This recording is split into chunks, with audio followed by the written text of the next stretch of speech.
Something that you might find with the transition of Pluto being in Capricorn to now Pluto being in Aquarius is that our bindings and our schedule and our routine are going to look a little bit different. Pluto in Capricorn, very binding, very restricting, very, very constricted, very, very restricted. Pluto in Aquarius, oh, let me forget about all these bindings and restrictions and constrictions. I want to go be free again. I want to fly up into the air. Some stuff needs to fly up into the air and no longer be bound to you. Some stuff, though, still needs those bindings, routine, schedule, consistency. Pluto and Saturn are still together with Pluto and Aquarius, as they were with Pluto and Capricorn. So if you find stuff that's actually important right now, that you know is a responsibility, that you know you need to be taking care of, but is just going up into the air and there's like not a care around it, if you let it go up into the air and then you kind of have to grab it and say, listen, come back down to earth. It went up into the air because something needed to be unbound about. Maybe if it's your schedule or routine, maybe there needed to be kind of like a switch up with how you're approaching that,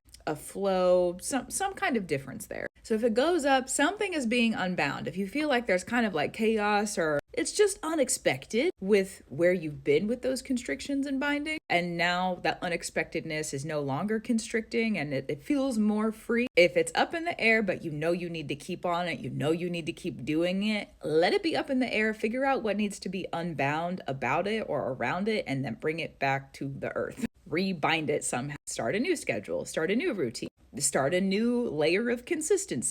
One of the things that came through in my collective reading for Pluto in Aquarius, it was like right before, I think I did November 18th. So right before Pluto went into Aquarius on the 19th, was that this is still a serious transit.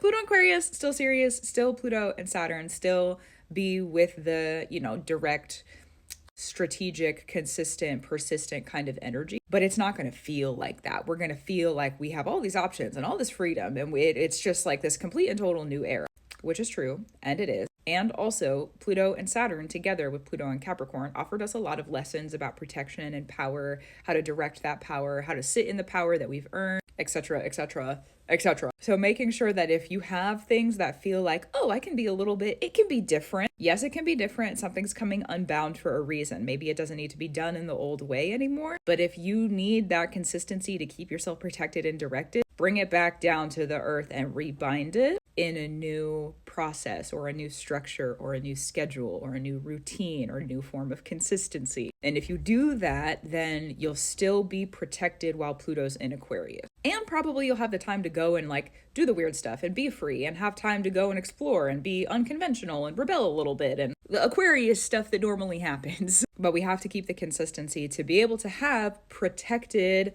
the fun, do whatever we want, rebel, unconventional time. It's an adjustment period. It's an adjustment period. So let yourself adjust. Through Capricorn and Aquarius season, we're going to have a lot of strange, weird adjustment things start to happen. And kind of on a general level, this is what in a personal way in your life you could look at or look for. If you wanted to look at where your Capricorn is in your chart, what house that's in, make sure you're still being consistent in that place. We're not going through consistent transformation anymore, but we still need to be consistent with the work that's done in the Capricorn area. And then when it comes to Aquarius, those are going to be more like new skill sets that are coming in, new energy that's coming through. That new energy is really what's lifting up these old bindings and being like, hey, you have to integrate us now. All these Aquarius placements and the house that Aquarius is in, you have to let us come in and we have to have a place with the Capricorn energy. We have to have a place with the Saturn energy. We have a place at the table. We have a place in this space. And because Pluto and Capricorn had us under such restricted constrictions and rules and structure and order, now that there's this feeling of